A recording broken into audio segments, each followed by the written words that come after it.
court has officially been canceled, apes, and it's been moved up to April 25th. Now, we don't have the docket, so as this article says, we don't know exactly why or what this is for, but I want to point out a key couple things for you guys.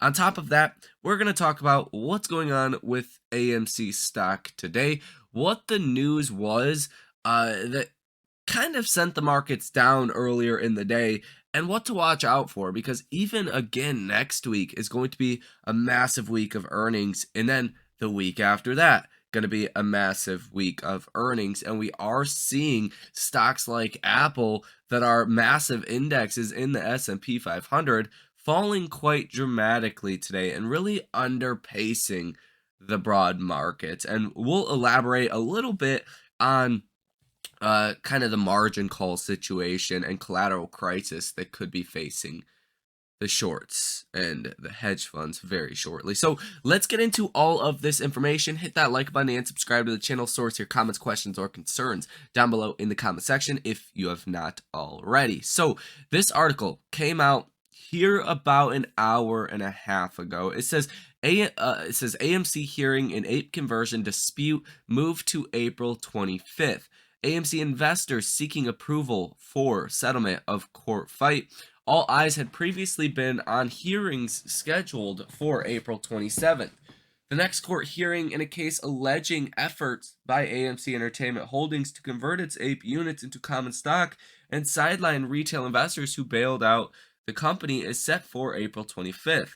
The teleconference before Vice Chancellor Morgan T. Zern will begin at 9:15 a.m., according to a case calendar released Friday by Delaware Chancery Court. A staff member at Zern's chambers confirmed the time to Bloomberg Law and said a hearing originally scheduled for April 27th has been canceled.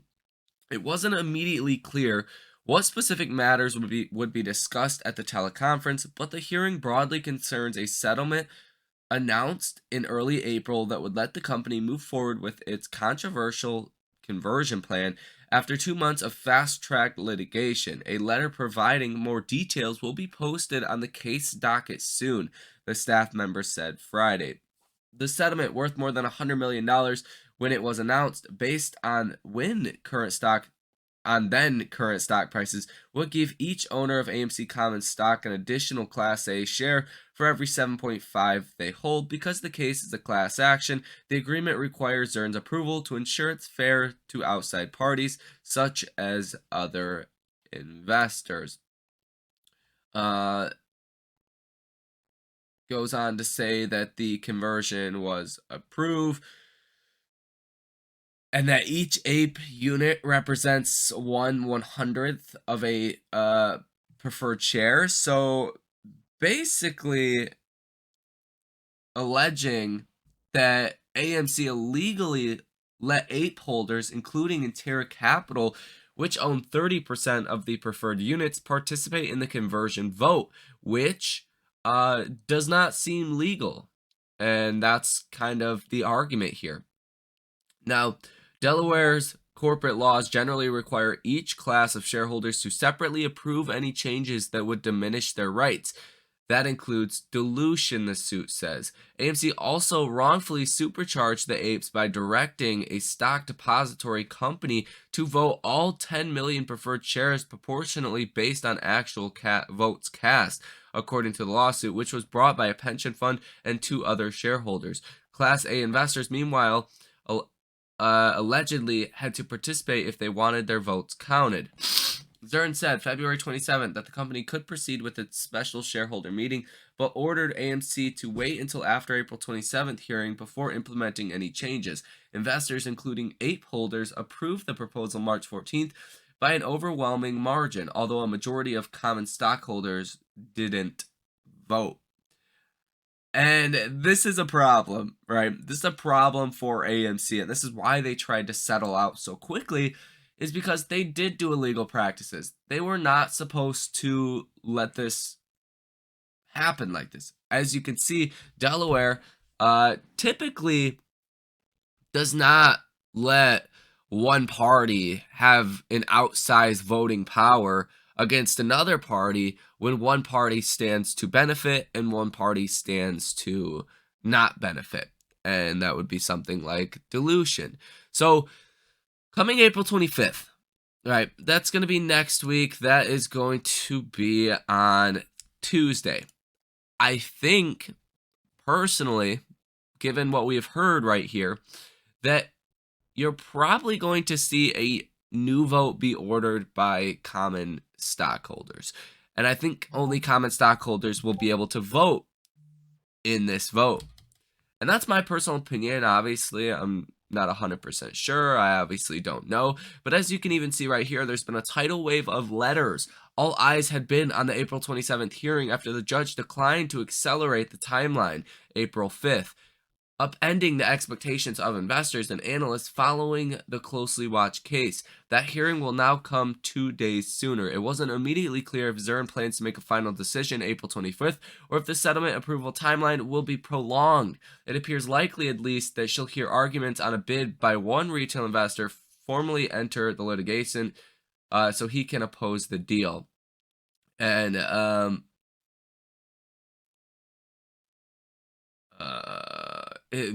I believe that's Brian Tuttle, not 100% sure. The judge recently ordered expedited briefing on that request, which was part of a tidal wave of letters from common stockholders urging her in passionate terms to reject the settlement. Zurn previously denied a motion by an attorney holding a large number of APE units to join the dispute based on expiring stock options he'd bought as a hedge. Again, they're getting destroyed, and that is the end of it. So we are waiting for this to update, and this is going to be the docket for the actual court situation. You can see last thing filed was April 20th. So, and if you click on this, oh, you actually have to sign in right now.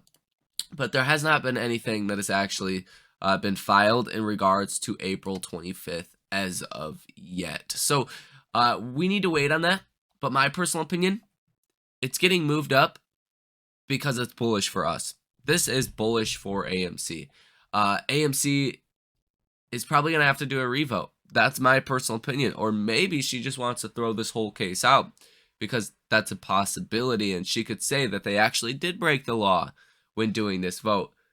And I mean, that would be a very bullish thing for AMC. So I think next week is going to be bullish for AMC. You want to watch Tuesday very, very closely. Now, AMC stock is in the green today by about 0.25%, sitting at about $5 per share right here and right now. On the threshold securities list, still no shocker there. Today was actually a very large option expiration.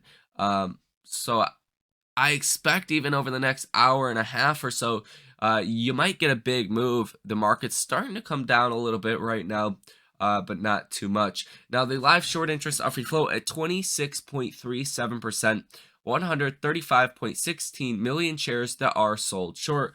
Cost to borrow average 351.14%, cost to borrow max 363.84%, cost to borrow minimum 236.15%. Interactive Brokers has 0 shares that are currently available to be lent out. And just to give you guys an overview of kind of what we're looking at here, $678 million worth of short positions in AMC. This obviously fluctuates every day with the short interest as well as the share price of AMC, but a sizable amount nonetheless. Like I said, 26.42% estimated short interest off free float. Free float out on loan at 37.45%. Shares out on loan 193.4 million. Days to cover 5.26. Cost to borrow 241.69%. And 100% share utilization. Days to cover even being at 5, I think could lead to, I mean, a pretty substantial squeeze next week if we get the news that we are expecting. Now, option activity for the day, totaling a positive order value of 7%, $7.46 million, 21 orders comprising those numbers. So, not a very bullish day as far as options, but no days are typically bullish for AMC with options. It's pretty rare to see a positive order value over 50% or even close to 50%. Usually does not happen. Now, for next week, for next Friday, you got calls, total open interest at 26%, puts sitting at 73.98%. So you are looking at still a lot more puts than calls, but you've seen this ratio come up from 10% open interest on the call side to 26%. I would say that is a positive thing, a very much positive thing so far. Now, option activity for this Friday, for today, terrible, guys. Really just awful. 7,000 calls in the money, 472,000 calls out the money. In the money puts at 252,000, out the money puts at 583,000. So there you have that. You want to watch the broad markets, watch Tesla, watch Apple. Apple is down almost 1% today after getting rejected at this level, almost like clockwork, and boom, stocks down. S&P 500, watch for that end of the day sell-off and see how AMC reacts. It didn't really do a whole lot as of really yesterday. I mean, the stock kind of went higher as the markets were selling off, so you definitely want to see how that works. And you want to watch for any weird moves here, because maybe this is a sign, this ramp up that we got after this document had come out, or I should say right before this document came out, that maybe, just maybe, something bullish is coming for AMC next week. Thank you guys for watching. Hit that like button, subscribe to the channel, source your comments, questions, or concerns down below in the comment section. We'll be back at 4 o'clock to discuss potential margin calls, collateral crisis, and what could happen to AMC if we are correct and we get a bullish response next week. So you guys enjoy the rest of your day, and I will see you in the next one.